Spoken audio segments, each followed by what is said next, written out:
Hey everyone, this is part 2 of Smart Car Lift Kit. I broke the video up into 2 parts just so it wasn't too long, so everyone could, kind of go at their own pace on how they're doing this. Got the back end done, and we are going to start working on the front end, and I'll show you what we're going to start doing. So fortunately, my car is torn apart, so we have all this room. What you're going to do is you're going to take the cap off these struts and loosen up these nuts. Be careful, you can use a 1/2-inch drive socket for that, or you can use a wobble. I'm just gonna use a good old trusty ratchet to do that. So we're gonna loosen those up on each side. There's the one right there, and the one over here that's still covered up. We have to do that so that we can install these lift blocks and these little spacers here on top. One thing I'm going to do, I'm going to deviate a little bit from this kit. Let's see, put this down so I don't drop it. We are actually going to drop the entire subframe out. And you can see there's a bolt there, there's a bolt back there. I'm going to drop the whole subframe down after I take the skid plate off the car.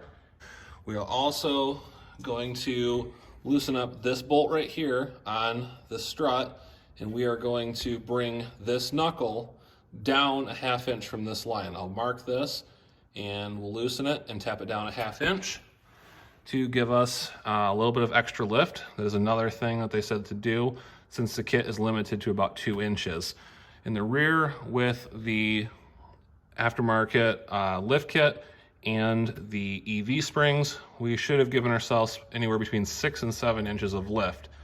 So to compensate with that in the front, we're going to drop the spindle down a 1/2 inch on the sleeve here after we install the lift blocks in the top. Good news, got the passenger side loosened up. Unfortunately, I had to make about 4 different trips to hardware stores. Even though the kit says you're supposed to loosen everything up with a 17mm wrench, this right here was a 21mm nut. But inside of this 21mm nut, there is, as you can see, a Torx head, which is actually I use the socket. It is a H7 hex head. Also, another thing to know, these are reverse threads. When you're trying to loosen it, it's actually tightening, so you actually have to tighten to loosen. Now that I learned that, it should go a lot easier on this side over here to get this one out. Also, in order to get it out, I had to make my own custom 21mm socket to go on the nut. What I did is I just put it in the grinder, ground the edges down a little bit on the sides, and put it in the old trusty metric crescent wrench. Made it a little bit easier to get it apart. So pop apart this side over here, and then we can disassemble the rest of the front end. What I'm gonna do now, I got the struts loosened in the top. I'm going to loosen the strut here. Bolts right there, and loosen these up and drop these knuckles down, get them supported actually by the old tires, and disconnect the brake calipers to get them out of the way as well. And we're gonna drop the whole subframe down with the steering rack included. With the kit you actually have to disconnect the steering rack to add the steering shaft extension, which a lot of people have said on the group you don't actually need, but it's nice to try to resist any kind of binding in the steering. All right, we got the calipers disconnected and the ABS sensor wire is disconnected. The calipers were held on with 13mm. You also have to use a 17mm hold the retaining nut on the inside of the caliper. Currently I'm trying to disconnect the ABS sensor, which is located in the hub right there. And also, fortunately / unfortunately, I was under the car and noticed the radiator was leaking, and luckily the front end was only held on with 3 bolts, so I took those off and gave myself a bunch of access room to get to the rack and pinion. We are gonna disconnect the steering shaft there and drop the 4 bolts that hold everything in.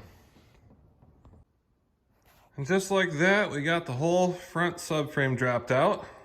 Definitely put a jack under that and support it up when you're loosening it and dropping all the bolts out. There were 4 bolts. They are star-headed bolts. I used a 15mm on the old trusty impact to get them off. I did notice this one strut, for some reason this nut and keeper there are kind of not seated very well. Like, this side is a lot better. So I'm gonna tighten this side up as I got the subframe out. The steering shaft was a little bit of a bugger to get disconnected, but we got that undone. There's a ton of wires back here that I have never noticed before.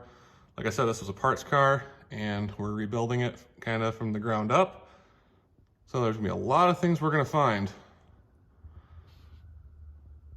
I'm gonna get these tightened up here and get the lift blocks put on from the Daystar kit that I purchased and see if I can't get this figured out. Otherwise, I think I've got another strut at home on a parts car that we can use for this.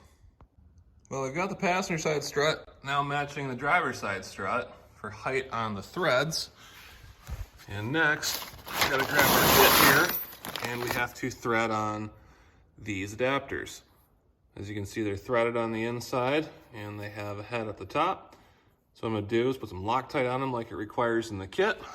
And they just set on top of this deal here and thread right on. After those are on, there are some blocks. I'm trying to find one of them in my mess of parts here. There we go. Blocks right here. Let's sit on top. That's going to give us our 2 inches of strut drop that we need for the front suspension. Update. I got the front subframe in, got the brackets or lift blocks in, and I got the steering shaft connected. To be honest, it wasn't as bad as I was thinking. I did have an issue with the back bolt actually causing the spot welds on these factory nuts to break free and spin, so I had to clamp onto it with a pair of vice grips and tighten it down. I also did the sleeve slide like they recommend. You pull the bolt out for the strut and the nut there, slide it out, tap the spindle down a 1/2 inch. Farther down, you drill a new hole in the little metal bracket on the back side and you bolt it back together. Just gives you a little bit more lift on the vehicle. Getting ready to put the brake pads and calipers back on both sides and call it a night. I'm gonna go home and take the front end parts off the convertible I have at home and bring them in tomorrow. And we can also put the new wheels and tires we're picking up tomorrow on this car as well. Picking up a set of tires and wheels off my brother's lifted Miata. So they should look pretty decent on the car. Going to get the front end assembled actually off of the blue cabriolet we saved in an earlier video. I will kind of show you guys how we're putting it back together, and there will be a lot of trimming for the wheels in the front and the back. I actually took the damaged plastics off the cabriolet to put on here since we're going to be trimming quite a bit of the wheel wells out anyway. Hope you guys enjoyed the video. Sorry I jumped around quite a bit. If you have any questions about the lift or anything like that, please feel free to message. Otherwise, please like and subscribe if you want to see more content on smart cars and Toyotas. Thank you very much for watching. Have a great one.